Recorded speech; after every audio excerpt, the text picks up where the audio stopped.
Good afternoon. Good afternoon. So live at 1. Again, sorry.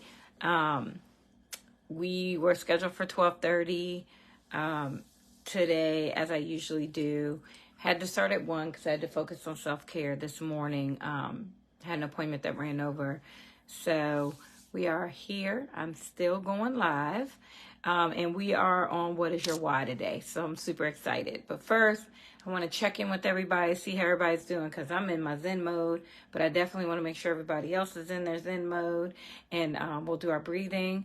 So if you haven't been on the call, 5-5-7 breath, breathe in for 5, hold for 5, release for 7, breathing in to capture all of that negative energy, holding so that we can process it all together, and then on 7, we push it all out. 7 seconds of releasing the negative out of me. Wherever it wants to go, it can turn to a positive somewhere else. So take that deep breath in, hold,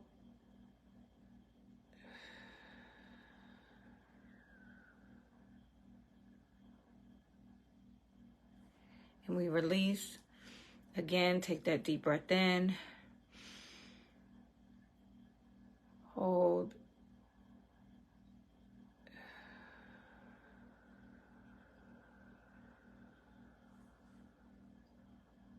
and release. Just let your body know that you're ready to calm down, you're ready to relax. Anytime that you feel frustrated, this is the thing to do, to allow your body to kind of get itself back into place. So hopefully that helped to get you relaxed and ready to receive today's message. So we are talking about what is your why? And your why is the drive or motivation for what you do and how you do it. Okay, so my why, your why, thinking about why we do things, what is our why is kind of that thing that we're passionate about, that thing that kind of drives us to get up in the morning, to keep going. And sometimes your drive is not your job. A lot of people say, well, I get up to go to work. But that may not be your drive. Your drive may be because you have to provide for your family. You have to, you got to take care of yourself. You have other things that you pour into that drive you forward to make the concerted effort to go to work. But work may not be your passion. It may not be your drive. So think about your why sometimes when you are doing things and figuring out kind of the direction you want to take your life and why it's important to know the why. It's important to evaluate the why. It's important to evaluate if the why is, what you need, or if there needs to be a different direction that you take things. So always keep that in mind. But in exploring our why, we talk about the things in life that, kind of come with that. And understanding that when we need to make changes, when we think about that why, when we find something that motivates us, how do we create change when we want to move away? How do we want to enhance our why and make something incredible happen, so that when we do get up, we have a level of motivation, positive energy, that we're doing something that we love, and our why is something that makes us happy. So, in doing that first, I always use the ADAPT process. So understanding first, creating that awareness, building desire towards wanting to change and to make that, take that leap of faith or to change circumstances in our lives, and then creating action from that desire that we've built, and understanding that as we're taking that action, it's going to take perseverance and time for you to make that kind of, full, sustainable, and healthy change that you need in order to be successful, right? So those are the things that we try to focus on. And I want to make it light today because I don't want it to be, me telling you things that you need to be doing. What I want is to share kind of my philosophy on what I do for myself and how I kind of push myself to make choices and to make change and to be better. And the first thing that I do is I'm always honest with myself. I'm always honest with myself and others. I know what I can do and what I can't do. I just started Be Bold, Be Brave, Believe, the nonprofit. And one of the things with that is managing a nonprofit. This will be my first time in this zone. But having people around me that understand the process is great. My sister, she's in a nonprofit organization now as a finance manager. So, of course, why wouldn't she join Be Bold, Be Brave, Believe, and be my CFO? It's things like that, bringing in the people that know, that understand the process, understand how to move the organization forward, and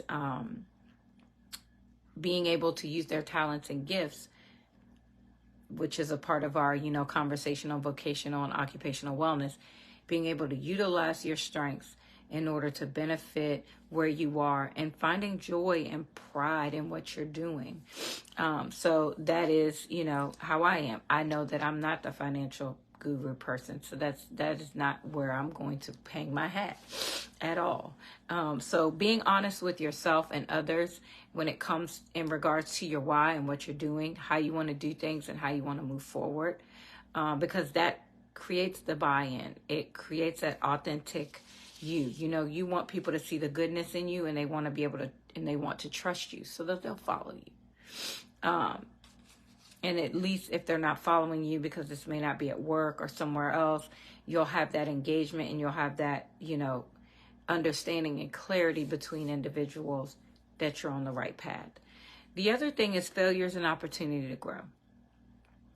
Having that mindset at all times, that's something that I say to myself all the time. You've heard me say it on calls many times, that failure is an opportunity to grow. It's not an opportunity for us to get down on ourselves. It's not an opportunity for me to go and quit because someone told me they didn't like something that I did, or they didn't, that they didn't feel I was, that I shouldn't do this, or I'm not qualified to do this.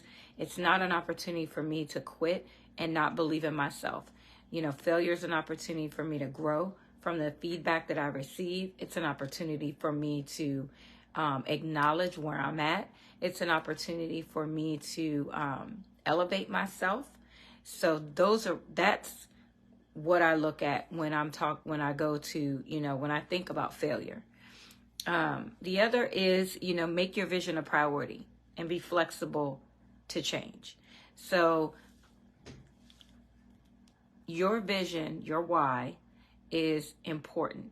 And in order for you to have successful change, in order for you to have successful engagement in the process, you're going to have to make it a priority. You're going to have to, build that desire and create action, and then make it a priority on your daily life in order for it to be sustainable, for you to have that future goal come to fruition, and for you to have the things that you're striving for. So you need to make sure that you're highly focused on what those priorities should be. Have that checklist in front of you if you're not really the person that can just go after it on your own without having those kind of, metrics in front of yourself to say, this is what I need to do in order to complete these goals. I like checklists. Even though sometimes I veer off the checklist, sometimes I do have a daily checklist here of things that I want to prioritize for the businesses, and goals that I have for each, and timelines of when I want things to be completed. And I may veer off of that, but the goal is to have it, so at least have a template of structure and something that will lead me forward and keep me motivated. It'll keep me engaged, because I'll see it every time I come in, and I'm like, all right, so I can work on this today. I may not get all these done, but I can focus on this. So it gives me an edge. It gives me something to focus on. And then the other thing that I, focus on heavily is, those deadly sins, but keeping envy at bay, because, your journey is your own. Sometimes we get caught up in looking at what others are doing, when we're evaluating. When I got into life coaching, I wanted to check out all the life coaches online and check their blogs and see how they grew their success, and, understand how, how they, reach so many people, and, how do they do all these things? And you can sometimes become enamored and envious of their accomplishments and who they are and how their business has grown. And we forget that envy is based on something you want to acquire, something you want to see in your own life. However, we don't look at the big picture of how long did it take them to get there? You know, what are the things that I can take from their journey and really think about for my own, not how can I, walk in this moment and quickly have what they have, or, looking at them and wanting, being envious of all that they have and forgetting that I have to be on a journey myself. And the route that they took may not be the route that I need to take. So, we have to be focused on our own journey, staying in our own lane, and keeping that envy at bay, understanding that your journey is your own, that there are always tips, tricks, and understandings and clarities and things that you can take from someone else's journey, but your journey, the process of your completed journey may be different from someone else's, even though you guys are doing the same things. The other thing that I always try to keep in mind is the growth mindset. We talk about people being in the growth mindset versus the fixed mindset. That fixed mindset just feels like it is what it is. We are where we are. There's no ability to grow. There's no ability to learn, that the skills that you have are the only skills that you have. And in the growth mindset, it's, nope, there's always an area of opportunity for change. There's, I can challenge myself, and there is no I can't. It's I can't now. I can't right now, but there is no I can't, flat blanket out. And so having that growth mindset to understand that, certain abilities and qualities and skills can be learned, and that where people say you're lacking or where you feel that you're lacking, there's an opportunity for you to grow some of those skills, to learn some of those skills, and to further develop yourself in the way that you want to, and also that everybody has to start somewhere. So, you may not be as educated. You may not have all the degrees that someone else has, and they may look down on you because you're talking in the same kind of field or area of expertise that they are, and they feel that they are better than you because of all these qualifications and lists of things that they have. But I encourage you to be your authentic self. In the coaching business, we oftentimes get confused with being counselors and psychiatrists and psychologists, and that those are different fields. And what we do is different. And so when, individuals have an issue with our credentials or have an issue with who we are and what we provide, the services we provide, I always encourage people to be their authentic self. What I am, the journey of my life and what I'm here to do and how I'm to inspire and provide hope and push people forward to be their greatest self may not be what your role is or what your job is. And even if it is, I'm not in competition with you. I'm praising and believing in you, and I hope that you are successful just like I hope that I am successful. So at the end of the day, we're all driving and we're all trying to reach our goals, and hopefully living on purpose and doing what's expected of us. And that's the thing. So being in that growth mindset to say, I can continue to learn, I can continue to grow. Where I am is fine. What I haven't learned, I can. And what I haven't done, I will. So having that mindset to move us forward and to propel us where we need to be is kind of that goal, the structure that we have, and making sure that as we're going out to help others and as we push forward with these goals and initiatives that we have for ourselves, that we need to be taking care of ourselves. Take care of yourself first before you can pour into others. Make sure that you're at 100% in order to give yourself the best opportunity to care, as well as to rejuvenate and replenish yourself in the days after all that caring has been provided. We always want to, in whatever we do, whatever our why is, we want to make sure that we're leading by example, and that we're communicating in a way that people can receive from us what we're trying to do. Again, being honest with yourself and with others. So leading by example is really important, especially for life coaches and others who are in fields where you are constantly being scrutinized. You want to be living the life that you're sharing with others, and at least striving to be there, because no one is perfect. We all, when we talk about financial wellness, you will notice I'm going to have somebody there that's an expert in financial wellness, because that is not my wheelhouse. I coach on financial wellness, but I'm very transparent about my own struggles so that I can better help you and push you forward, but also utilizing the skills and abilities that I've learned and have been trying to implement myself to show that that the philosophy that we utilize is impactful and it is correct. Just because I've not always been someone that can manage finances well, I don't, I always have resources that are pushing me and supporting me to ensure that I give you what you need.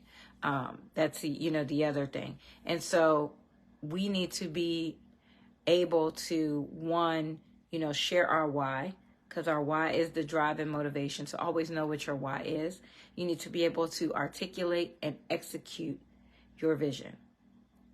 All right. So in addition to making it a priority, you need to be able to, when someone asks, you need to be able to clearly When someone asks, you must be able to articulate and execute your vision and say, this is who I am, this is what I do, this is my why.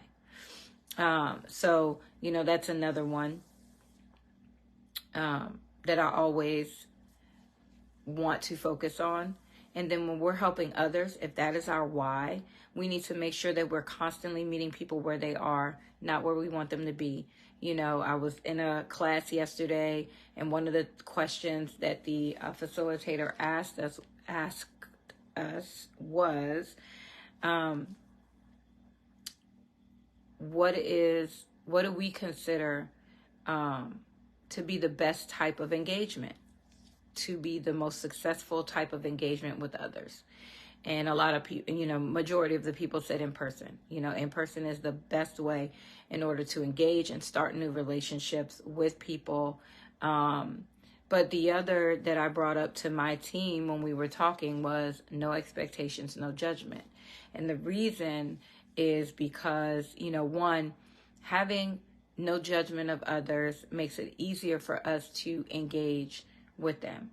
When we judge people from the start of them coming in based on how they dress, how they look, we already are setting the tone that we're not going to be fully engaged, because we have prejudged and we feel that this person is lesser than, not equal to, that they can't provide us any type of conversation or, clarity, or they're just not the right fit. So we have this preconceived notion on what this individual will bring to the table, which is 100% probably inaccurate and unfortunate. So not having that judgment within ourselves to say, let me be open to receiving this individual and what they're bringing to the table. So that's number one. The other was no expectations. And the reason I say no expectations is, everyone has expectations. They're like, I expect that this person is going to be polished and they're going to be XYZ and they're going to come in and show us what we need. But having a mindset of no expectations can show you a diamond in the rough. Having a mindset of no expectations can allow you to see someone for who they are, because before someone even speaks, you can have an expectation in your mind for a physical requirement that will not be met with anyone. But you will have a physical requirement and then miss out on someone who is highly and extremely intelligent and could bring so much value to either your organization or to yourself. So allowing yourself to be open and to understand and to speak, allow people to speak, allow people to share, so that you can understand exactly who that individual is. So no expectations and no judgment.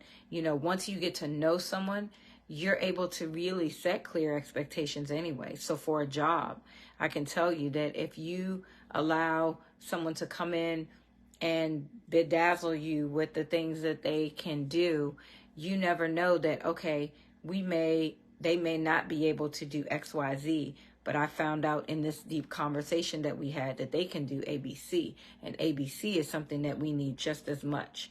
So, you never know what you bring into your circle. You never know what you bring into your environment and what adds value until you allow that opportunity, and you're open to receiving the individual in front of you. So having no expectations, no judgment when we meet people is so important, because you never know what you will find. You will find that diamond in the rough. I'm telling you, you will. So be open, be more open to understanding that. And then, to wrap up today, I just want to say, what is your why? Be fully clear on what your why is.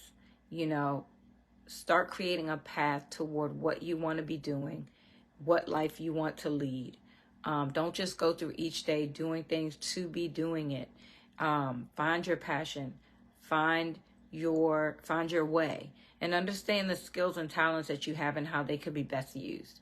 If you're not in a job where your skills and talents are being used, it's a waste. It's such a waste, right? I mean, you should be shining and allowing all these gifts that God has given you to be shining, one, to show the gifts that he's given you, to bring glory to God for the things that he's given to you that you are under anointing for, but also, to be fulfilled, to have that level of fulfillment, because there's a purpose for all of us. And those gifts were specially made for you, meaning that gift is yours.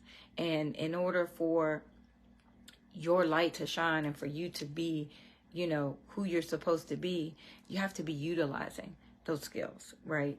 And you have to have a level of fulfillment when you're doing it. And so, when you're exploring your why, I want you to really focus on, what do you bring to the table? Who are you? What of value can you bring forward into this world and let, that light shine? Let it beam forward so that you are in your greatness. And I'm excited to see what those things are. If anybody wants to share, you can pop it in the comments, in the chats. But I want to know what you're about to bring forward. What's about to be shining down this street, this block, your street, your block, that's going to help others, that's going to provide fulfillment for you, give you peace and balance in your family. Those are the things that we're striving for. We want, life is hard enough without making it harder. So we should be doing the things that we love. So I'm just, here to encourage today that you stay within that winning mindset. You understand what your why is. You start striving towards those goals. You remember how we need to be in those moments and how we need to be during those times. Being honest with yourself, knowing that failure is an opportunity to grow. Make your vision a priority and better. Be flexible to change during those times. And then master living in that growth mindset. Stay in that growth mindset and believe that there's always an opportunity for you to change. There's always an opportunity for you to grow. There's always more for you to know. All right, guys. So I am, again, sorry for having to start the call late, but I'm definitely thankful to be able to get the message out today. Like I said, self-care is important, and I focus heavily on self-care, and today was a self-care morning, and it spilled over into the afternoon, but I'm thankful for the opportunity to have taken care of myself before I was able to jump on and share with you all. So have a wonderful day, rest of the week. We will have our blog out tomorrow. Thursday. The blog will be out Thursday. And then this Friday, we have our first Friday of the month call. to talk about one of our dimensions of wellness. So I encourage you to be a part of that call if you can. I believe it starts at 7:30. I will be recirculating the details for that call. But again, being on that wellness journey, this is a very interactive call where you can get on, ask questions, be in the moment with us. And so I encourage you to be a part of that.